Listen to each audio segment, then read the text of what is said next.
오늘 요시야가 되살린 유월절이라는 제목으로 말씀을 나누고자 합니다.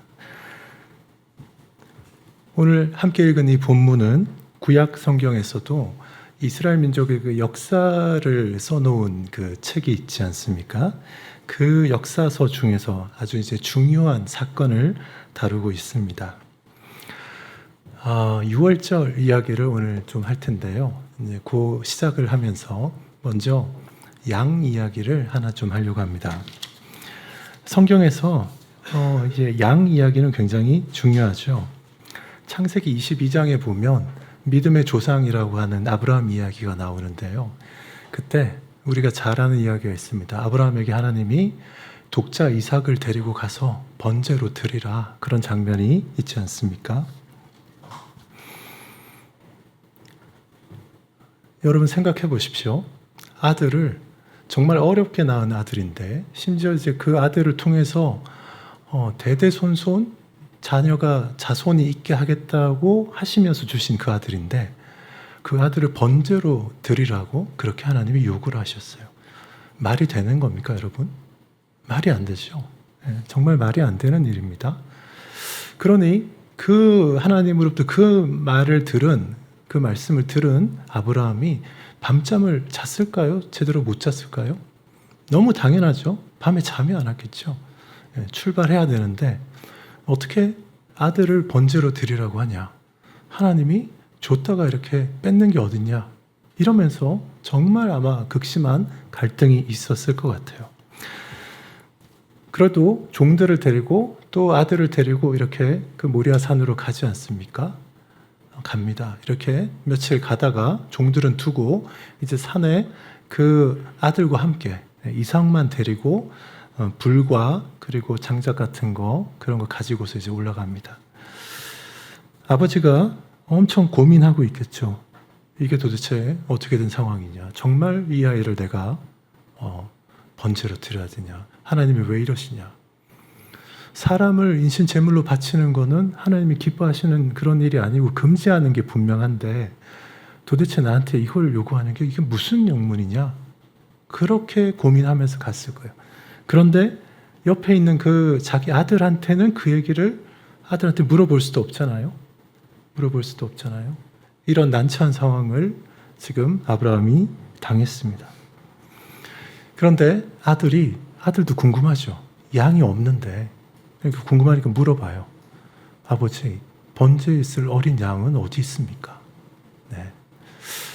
여러분, 아버지가 지금 몇 날 며칠 잠도 못 자고 고민하고 있는데 아들이 물어봐요, 아버지한테. 어린 양은 어디 있습니까? 양 없어요. 하나님은 그 양이 이 아이라고 지금 아브라함한테 이야기를 해놓으셨어요. 여러분, 아브라함의 이 대목 우리가 너무나 다 잘 아는 대목인데, 아브라함이 이렇게 엄청난 고민을 하면서 이렇게 가다가 아들한테 대답하는 장면이 나옵니다. 아브라함이 이르되, 창세기 20장 8절에 이렇게 이야기해요. 내 아들아, 번제할 어린 양은 하나님이 자기를 위하여 친히 준비하시리라. 이렇게 말합니다. 정말 대단한 믿음이죠. 하나님이 아브라함이 엄청난 번뇌 속에서 고민하고 도대체 이게 무슨 이유냐, 이렇게 고민하고 하나님한테 아마 물었을 거예요. 아들이 질문할 때 어떻게 대답을 해야 되겠다라고 하나님이 주셨냐 하면, 번제할 어린 양은 하나님이 자기를 위하여 친히 준비하시리라. 여러분, 우리를 막다른 골목에 몰아넣는 그런 위기 가운데서 우리를 구원할 어린 양은 하나님이 친히 준비하십니다. 여러분과 저를 위해서 친히 어린 양을 준비하십니다. 어린 양을 친히 준비하시는 그런 하나님이십니다. 왜 그러신지 몰라도 하나님은 어린 비둘기나 어린 닭이나 어린 개가 아니라, 또는 어린 고양이가 아니라 어린 양을 하나님은 좋아하셔요. 요즘 보면 개도 많이 키우고 고양이 집사도 많은데 하나님은 어린 양을 좋아하십니다. 성경의 기록 중에 제일 처음 제사 드린 기록이 나오죠. 카인과 아벨이 제사를 드리는데 하나님이 아벨의 제사를 받으셨습니다. 아벨이 뭘로 제사를 드렸습니까? 네, 어린 양으로 제사를 드렸습니다. 하나님이 아벨의 제사 때부터 어린 양을 받으시고 또 아브라함에게 어린 양으로 이렇게 제사를 드리는 거, 그렇게 해야 되는 뭔가가 가르침이 있었던 것 같아요. 그러니까 아브라함의 아들 이삭도 어린 양이 어딨냐 이렇게 찾는 거잖아요. 제사는 어린 양으로 드리는 것이다. 이런 어떤 가르침이 있었을 걸로 생각이 됩니다. 하나님은 창세기 3장 15절에서 원시 복음을 계시하신 이후에 제사 제도를 만드시고요. 특별히 어린 양으로 제사를 드리는 것, 이 제사의 방식을 우리를 구원하는 하나님의 계획된 형태로 계속해서 계시하고 계십니다. 다시 돌아와서요. 유월절도 마찬가지입니다. 유월절도 마치 아브라함이 그 번제로 어린 양을 드린 것처럼 아벨이 어린 양으로 그 제사를 드린 것처럼요. 이 유월절 사건은요. 출애굽기에 나온 유월절 사건은 이스라엘의 그 수백만 명 되는 사람들을 구원하기 위해서 그 사람들의 대가, 몸값을 다 치르기 위해서 수만 마리의 양을 동시에 하나님께 번제로 드린 그런 사건입니다. 최근에 저희가 주일 예배 시간에 우리 담임 목사님 주일 예배 설교를 통해서 출애굽 사건을 계속 이렇게 듣고 있습니다. 애굽 사람들에게 10가지 재앙이 일어나는 것을 저희가 보았고요. 마지막 10번째 재앙이 일어나는 그 직전에 이 유월절 규례를 정하는 그 모습을 우리가 이제 보았습니다. 그렇게도 마음이 강팍했던 애굽 왕 바로 왕의 마음을 망연자실하게 만드는 그런 재앙이었습니다. 강팍한 바로 왕이 9번째 재앙까지는 어떻게든 버텼는데 결국 이스라엘 민족을 놓아줄 수밖에 없었던 그 일이 바로 10번째 재앙, 이 사건으로 일어난 것이죠. 9번째까지의 그 재앙 때와는 다르게 이 10번째 재앙은 피할 수 있도록 이스라엘 민족에게 특별한 준비를 하게 하십니다. 지금 사실 그 이스라엘 민족이 적은 숫자가 아니었기 때문에 큰 무리가 되었고 사실 국가 없는 그런 큰 민족 집단이었잖아요. 애굽 내에서 노예 처지에 있으면서 애굽의 핍박을 받는 이제 그런 나라였는데 생각해 보십시오. 지금 독립국가를 이루지 못한 단일 민족으로 제일 큰 민족이 터키에 있는 쿠르드족이라고 합니다. 정말 이제 많은 인구를 가지고 있는데 그런 독립국가를 이루지 못한 그 민족이 독립을 하려면 뭘 해야 되겠습니까? 임시정부도 세우고 그 다음에 그 무기도 저 팔레스타인 사람들처럼 군사력도 갖추고 그렇게 해서 힘을 길러야 되겠다. 이게 우리가 보통 생각하는 방식이겠죠. 네. 그런데 하나님이 이스라엘 백성들한테 하셨던 방법은 너무 달랐습니다. 이스라엘 백성들한테는 어린 양을 준비하라고 하셨습니다. 네. 어린 양을 준비하라고 하셨어요. 세상에서 우리가 굉장히 지혜롭게 생각하는 사람들이 다 생각하는 거는 힘을 기르고 내 힘이 약하면 바깥에 좀 힘이 센 그런 강대국과 이렇게 연합하고 그 강대국의 힘을 좀 얻어서 우리를 지지할 수 있는 나라들을 모아서 뭔가를 해보고 이런 노력을 우리가 사실 많이 해왔죠. 그리고 이 방법이 맞네, 저 방법이 맞네 이거 가지고서 우리는 또 다투고 이러는데 하나님이 이스라엘 민족에게 쓰셨던 방법은 굉장히 독특했습니다. 어린 양을 준비하라고 하셨습니다.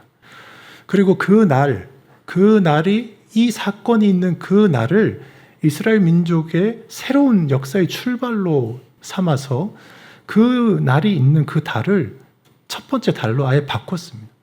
그러니까 이 이스라엘 달력이 이상해졌어요. 우리가 음력을 쓰든 양력을 쓰든 보통 이제 지금 우리가 생각하는 1월 정도부터 시작되는데 이스라엘의 첫 번째 달은 우리가 알기로는 지금 이제 부활절이 있는 그 무렵 그때가 돼버렸습니다. 그러니까 3월, 4월쯤이 이스라엘의 첫 번째 달이 되었습니다. 아비벌이라고 하는 첫 번째 달 이름을 아비벌이라고 했어요. 6월절 사건이 이스라엘에게 얼마나 중요한 사건인지, 이스라엘의 역사를 새로 시작하는 그런 사건이었던 거죠. 출애굽기 12장 1절부터 14절에 우리가 이제 주일에 여러 번 이제 보았지만, 여호와께서 모세와 아론에게 일러서 말씀하셨어요. 이 달을 너희에게 달의 시작, 곧 해의 첫 달이 되게 하고, 이렇게 했습니다. 그리고 어린 양을 준비해서 어린 양을 잡아서 그걸 태워서 구워서 먹도록, 삶거나 쪄서 먹지 말고 구워서 먹도록. 그리고 그걸 먹을 때 무교병과 쓴 나물과 함께 먹고, 또 앉아서 먹지 말고 또 서서 허리 띠를 띠고 언제든지 출발할 수 있게 이렇게 준비해서 먹으라. 그랬죠. 그리고 그 피를 문지방과 그 문설주와 임방에 이렇게 입구에 발라 놓으면 그 피를 보고 넘어가리라.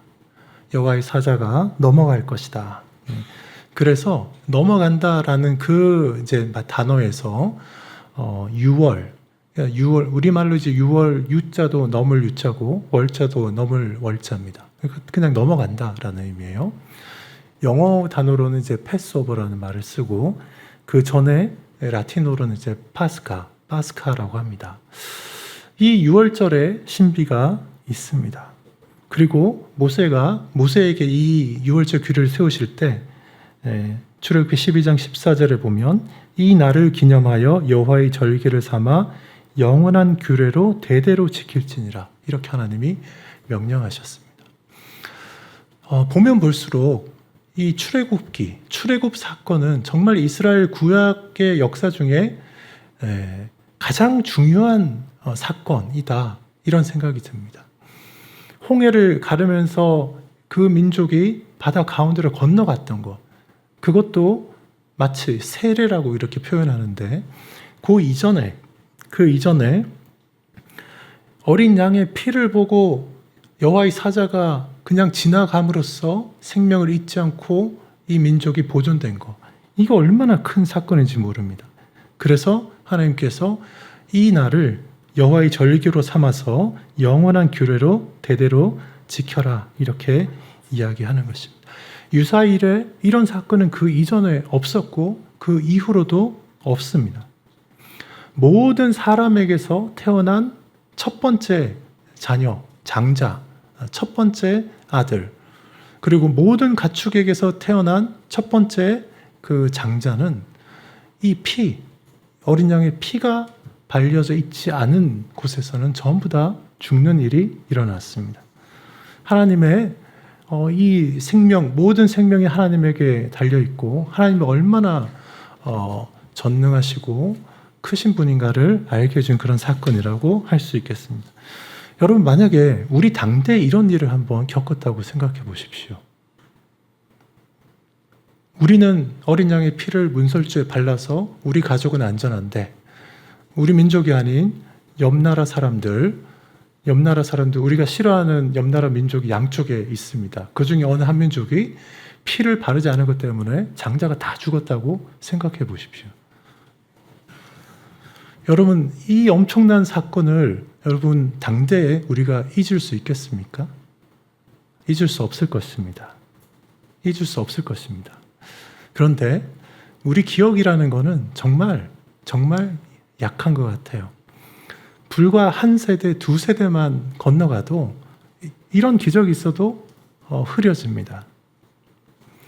그런데요, 오늘 우리가 본 이 요시야 왕의 시대는 모세 이 시대로부터 얼마나 이제 시간이 많이 지난 때인지 아십니까?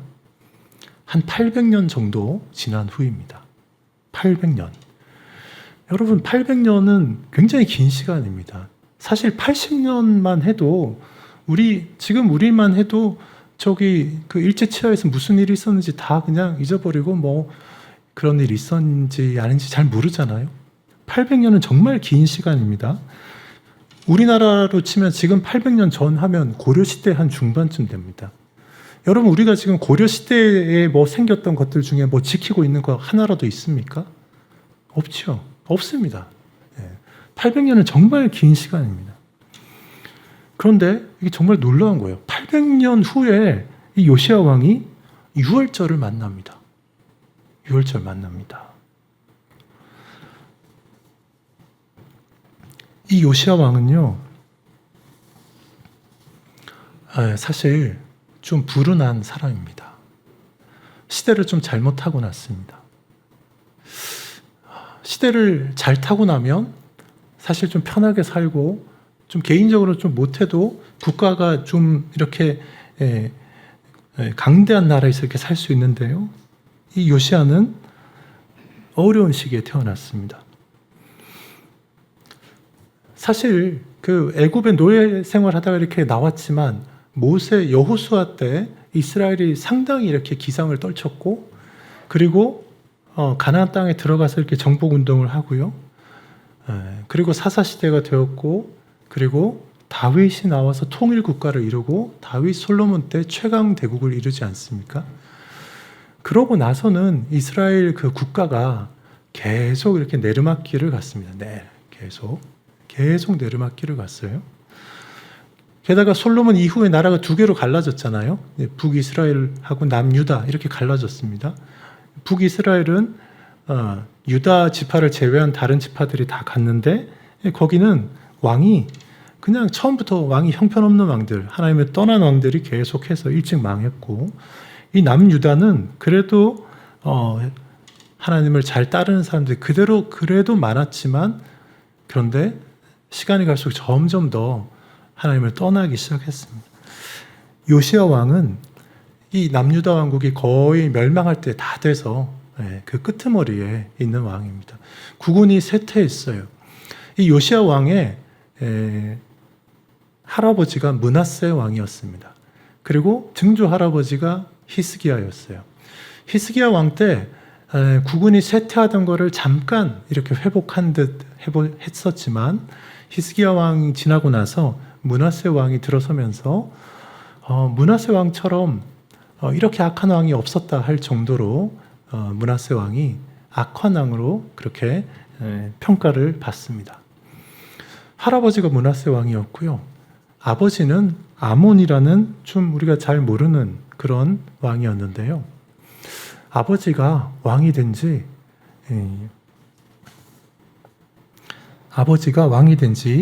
2년밖에 안 됐는데 신하들한테 죽임을 당합니다.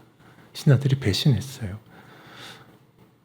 그리고는 이제 백성들이 그 신하들을 몰아내고 이 어린 요시야를 왕으로 세웁니다.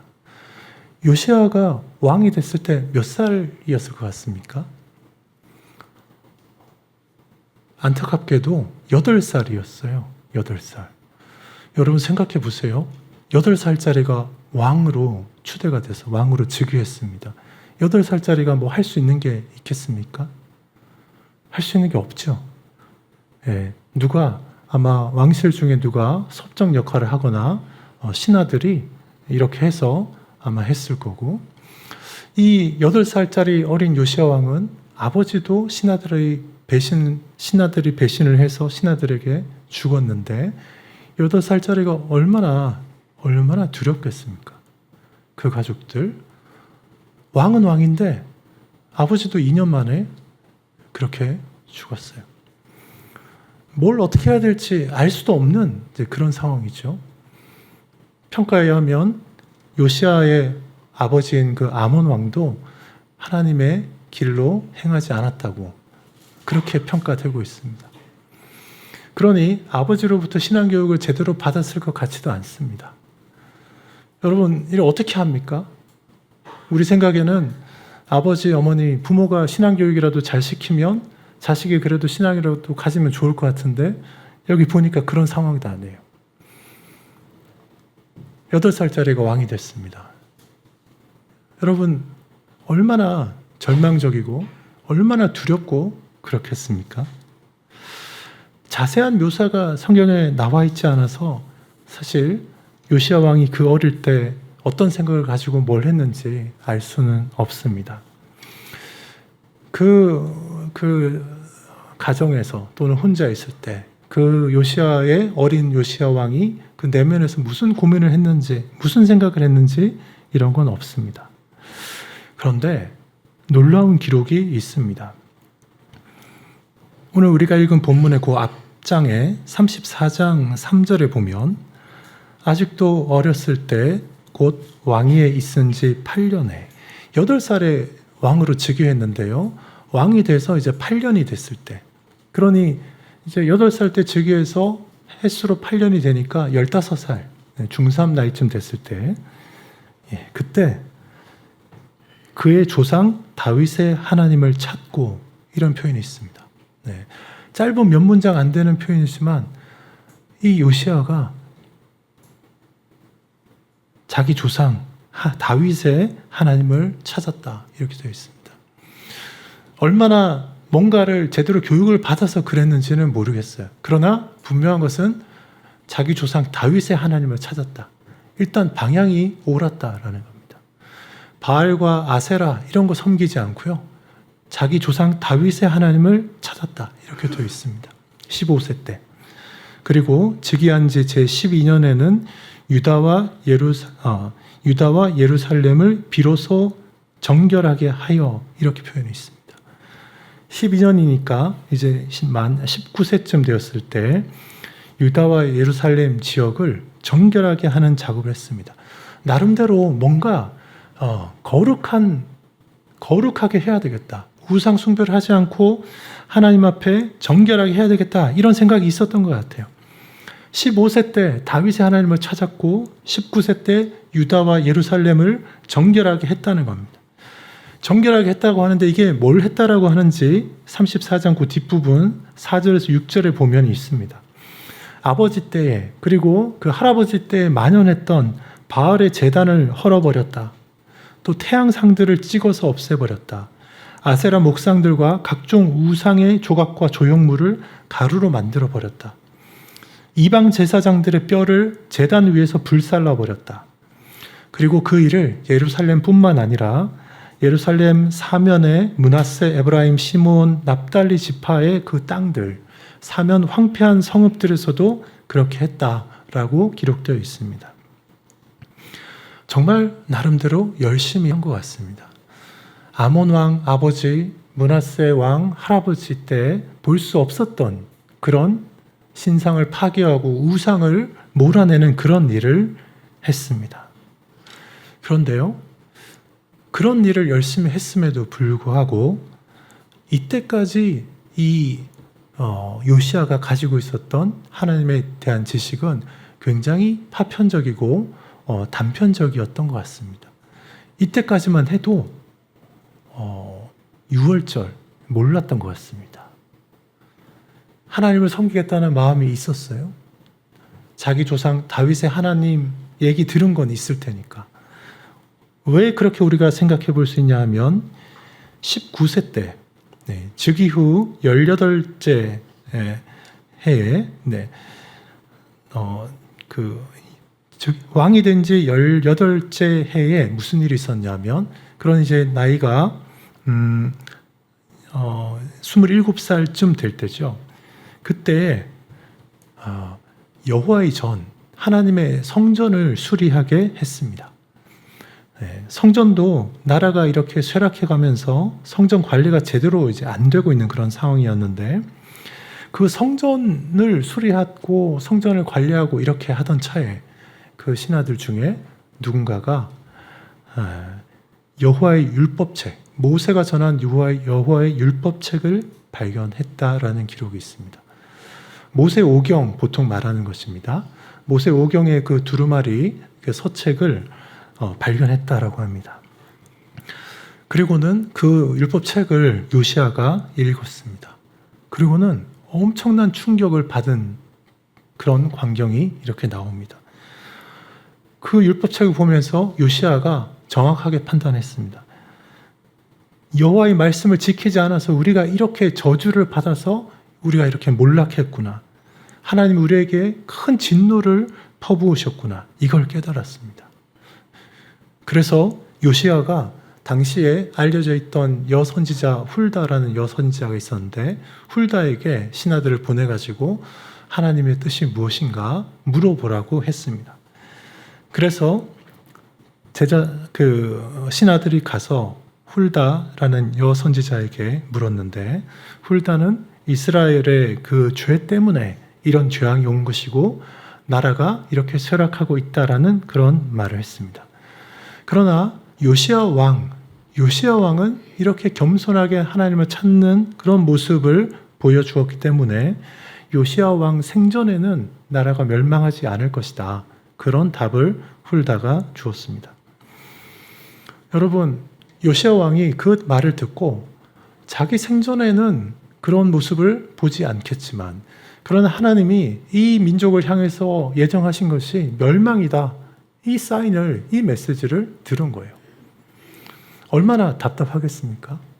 자기 처음에 왕위에 올라올 때부터도 정말 불안한 가운데 왔는데 나름대로 이렇게 하나님을 찾는다고 열심히 했는데도 불구하고 여선지자에게서 받은 것은 무엇입니까? 네가 살아있는 동안에는 네가 이 눈으로 보지는 않겠지만 이 나라의 운명은 멸망하는 것으로 정해져 있다. 그러면 자포자기할 만도 한데 요시야는 그렇게 하지 않습니다. 어떻게 하냐면 하나님이 그렇다라고 하셨는데도 불구하고 온 그 유다와 예루살렘의 장로들을 다 불러 모아가지고 하나님 성전에 올라갑니다. 그래서 언약을 세웁니다. 모세 때 하나님이 이스라엘 백성들이 준 언약이 있습니다. 그리고 그 다윗에게도 새로 세우신 그 은혜 언약이 있죠. 하나님이 일방적으로 세우신 언약인데요.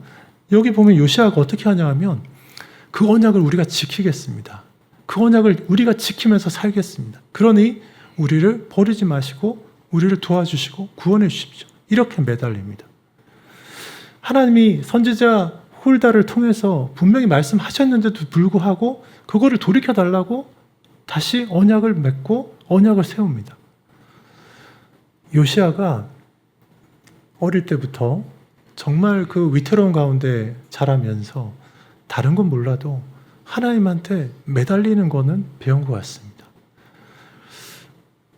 제가 이 요시야를 보면 이 요시야 왕이 얼마나 그 힘든 가운데 얼마나 큰 두려움 가운데 하나님을 찾았을까 이런 생각을 합니다.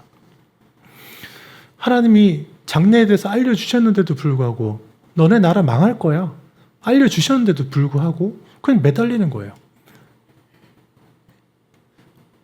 대단한 믿음인 것 같습니다. 그런데 그것만 하는 게 아니라 이 요시야가 딱 그 율법책을 보니까 하나님이 지키라고 하는 그 절기가 몇 개 있거든요. 구약의 중요한 절기가 6월절 그리고 77절 6월절 이후에 50일 이후에 오는 맥추절이라고 단 77절과 그리고 가을에 있는 초막절 이 세 가지 구약의 중요한 절기가 있는데 그 중에서도 6월절이 사실 제일 중요합니다. 6월절이 제일 중요해요. 곧바로 장로들 불러서 언약을 세우는 거 하고 나서 곧바로 35장에 뭐가 나오냐면 6월절 지킨다. 6월절 지켜라. 이렇게 딱 선포하고 그냥 6월절을 그냥 지킵니다.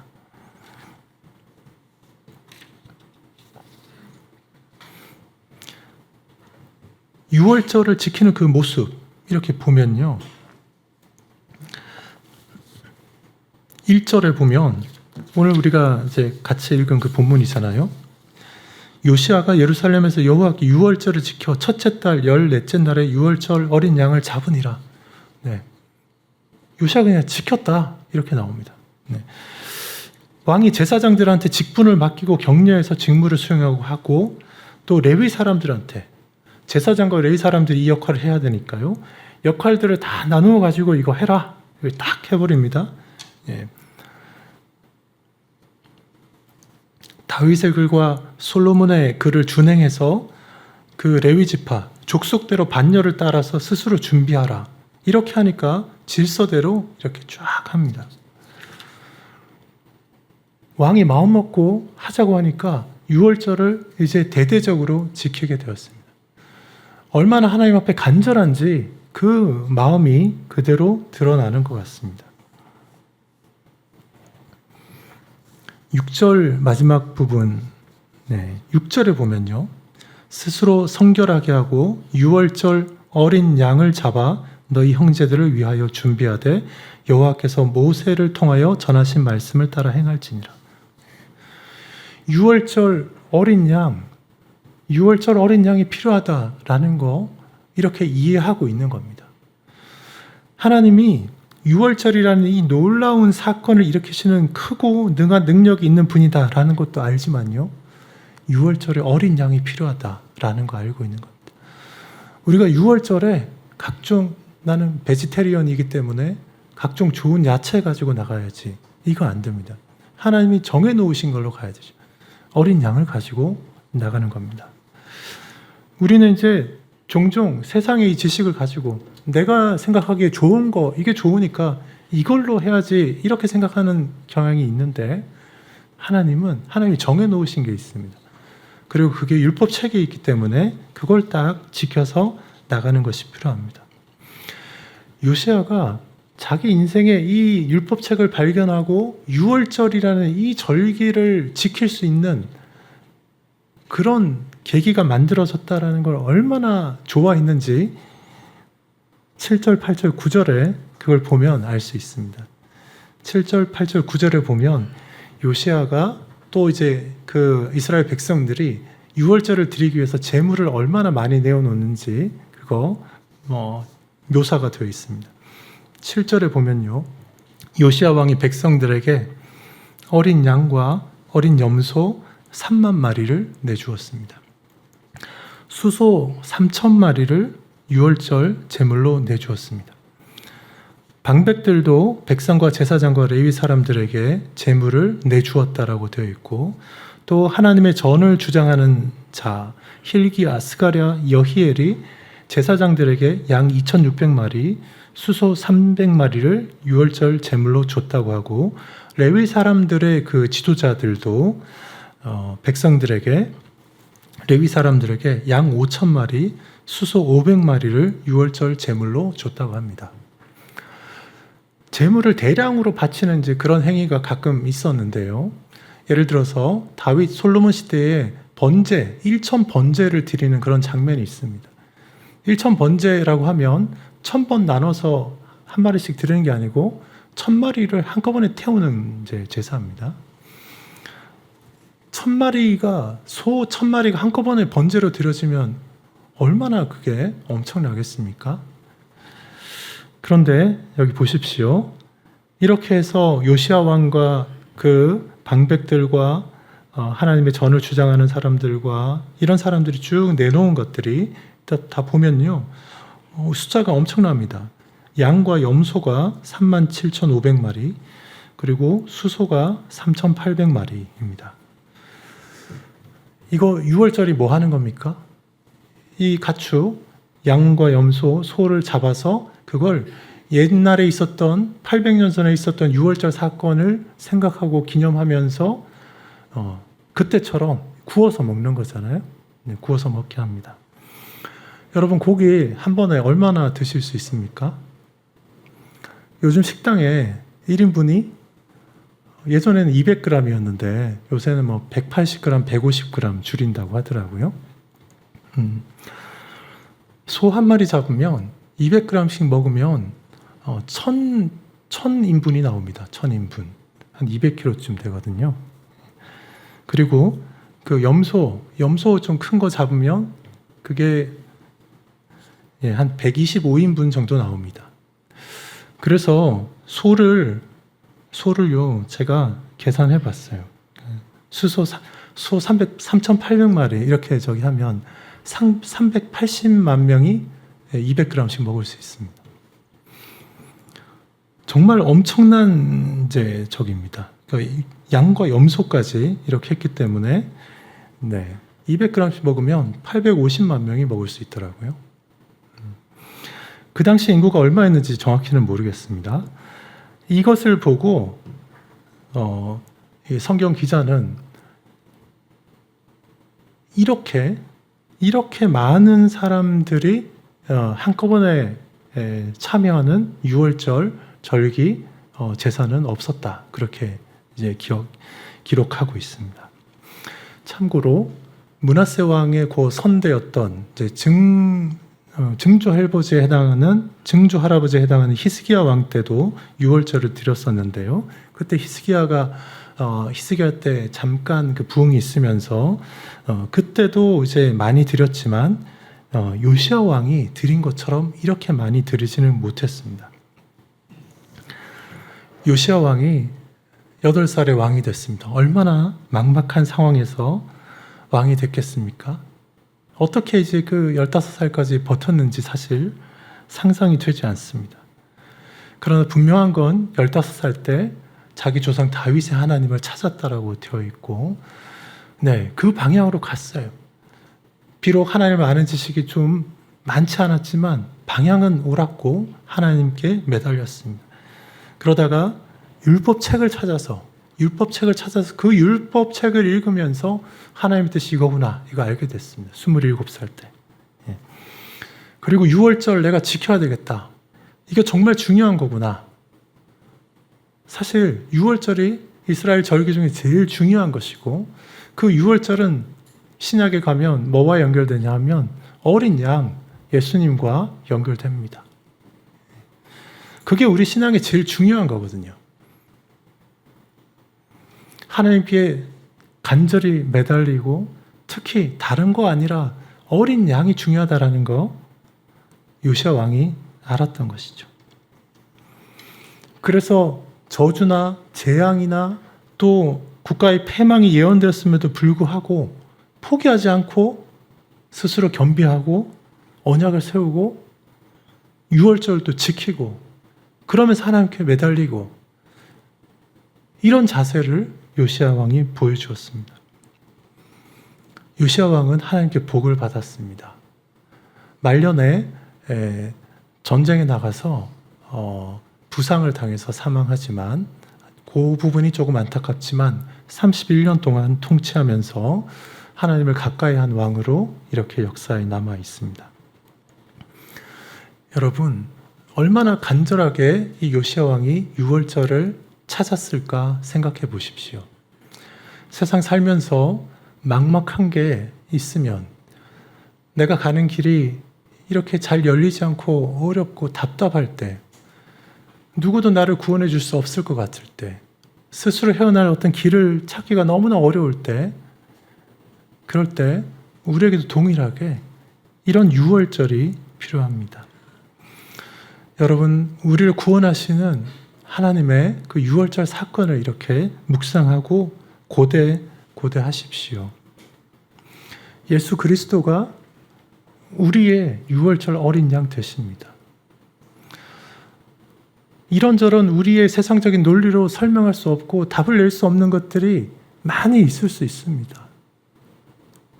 그럴 때 하나님은 내가 상상할 수도 없는 그런 기상천외한 방식으로 나를 구원하시고 나를 평안하게 살도록 인도하실 수 있는 분이다. 이런 생각을 우리가 가져야 됩니다. 요시야 왕의 그 처음 왕이 시작한 그 초기를 보십시오. 얼마나 암담하고 어려운 상황인지 모릅니다. 그런데 요시야 왕은 성공했습니다. 이 비밀이 우리에게 있습니다. 유월절은 정말 큰 신비입니다. 어린 양의 그 피가 도대체 어떻게 사람을 구원하고 이 민족을 구원하고 인류를 구원하는 그런 힘이 있을까요? 우리가 다른 어떤 것으로도 그 일 할 수 없는데요. 어린 양의 피가 그걸 합니다. 우리가 직접 적용할 수 없는 그런 상황들이라 하더라도 막막해서 우리가 어떤 답도 찾을 수 없는 그런 상황에서라도요, 우리가 신앙을 가지고 요시야 왕처럼 이렇게 하나님께 나가면 하나님께서 우리의 길을 열어주시고 우리에게 평안을 주실 것입니다. 여호와의 유월절을 기억하고 하나님께서 베푸신 그 유월절 사건, 그런 사건이 우리 인생 가운데도 늘 있기를 고대하면서 살아가는 저와 여러분이 되시기를 주님의 이름으로 축원합니다.